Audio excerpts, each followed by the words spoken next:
Okay, so once you get into Mirror, uh, you will come into your login screen. You'll go ahead and log into it.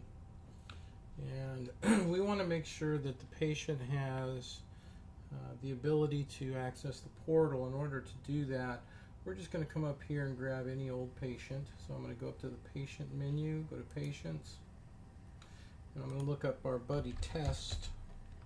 I'm going to use Test 2. Once I get into that, I'll come to the medical record dashboard for patient Test 2. And I want to just verify in his demographics that he's able. So I'm going to first click on Contact tab here and make sure he has a working email address. And as you can see from here, we do. Then we want to go over here to the Choices tab. We want to make sure that he's allowed for voice, mail, email, and portal access. Specifically this one here and this one here. The reason you want to have allow email is for notifications, things like that, and for the login. And then, of course, allow patient portal, yes. As long as those two things are filled out upon either creating a patient or an existing patient, they will then be able to access the portal. How do they access the portal? Well, when you initially set up a user, you're going to have a button here that says Generate On-Site Portal Credentials.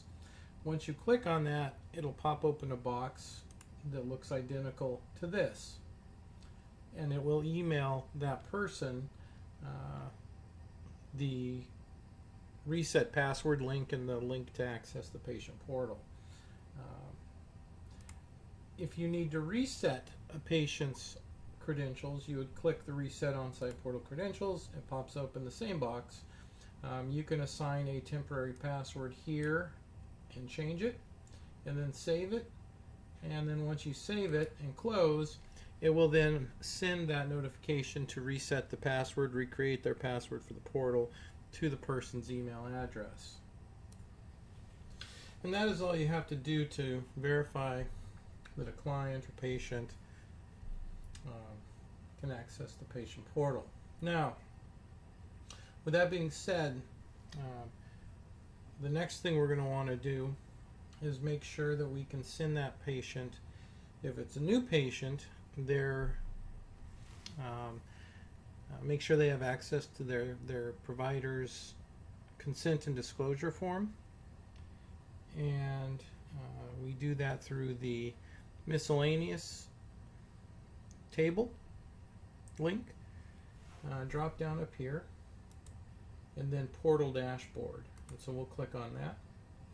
And we're going to see this Manage Templates button. Excuse me. And when we click on that, it's going to take us out to our global patient list of documents. Here you will have all of your documents that have already been custom programmed by us. These are not created from the system. They're formatted and whatnot for use, and they're being used immediately as we speak. These are going to be all the forms that every client will have in their system to be able to fill out if they need to. Now, for a new patient or even an existing patient, you want to make sure they have their therapist's consent and disclosure form. So we do that by clicking this patient drop down, select our patient. It takes us here. You'll notice there's no custom documents for this patient on their portal. So we want to choose a file. In this case, we'll pick our, whatever template file you have. You would click open, and then you would click upload template, and then it would put that template here. And so when the patient logs into their patient portal, not only would they have the, I didn't mean to do that. Not only would they have these global lists, but then they would have the individual custom template that was uploaded. Now, Bernadette, I had emailed you the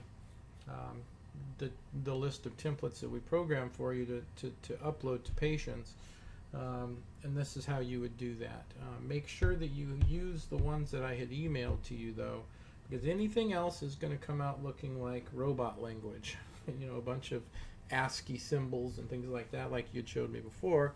You got to make sure you're using the proper text files that I had sent you to do this upload. But once you do that, it auto formats it, and they should be able to see it just fine. Again, select your individual patient. Test 2. Choose File. I'm just going to use this as an example. And hit Upload. It's going to upload it. And then when I go to that patient, you'll see that it's there. Now I'm going to delete this because obviously I don't want that a part of the record. But that's how they would see that. And that is how you would generate the only form that you have to send them currently is that consent disclosure that each provider has. It's custom to them. And that's how you do that. Now the patient portal, when they get their email and they go through the process of creating their account, they're going to come out here to their username and password, and you'll notice that I did make some changes. You don't have to put the email address or the username in two places and a password. It was very confusing. But you can come in here, and I'm going to use our good old Jim Grigg here. And the password for our test patient. And I'm going to log in. Oh.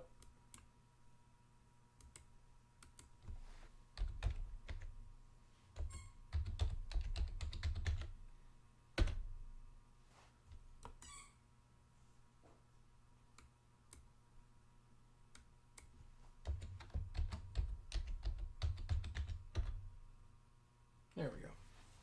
And so when they log into their patient portal, this is what they're going to see. They're going to see their demographics.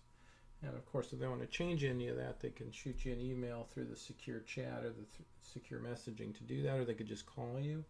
But since we're just talking about patient documents, when they log into the portal, you'll have this patient documents link on the left. Now this is the patient, not the provider. They're going to go into patient documents. At the very top, you're going to see all the existing forms that need to be filled out. If they haven't already filled them out, they will be up here. And it's literally, when you click on one, it opens it up, gives you the information, and then you can go here and they can click this X to put in their signature, date, and all of that. You know, it's very, very, this is my signature, so alternatively, they can create their own signature as well, which is what it will do when they first do this. Very simple. And then when I do that, I can just come up here and I can hit save. And what it does is it opens another menu. For print, send for review, return home. I'm going to hit send for review. Tells me that's a success, and then it takes me back to my main page. It also removes it from this top list. So all this list down here of forms are ones that I've already filled out, and they're in different stages of the workflow, which if it needs to be reviewed by the provider or billing or whatever, it'll give you that information right here, whether they signed the form or not, all of that good stuff. And this is their information. They see this. And that's how the patient is able to fill out their forms.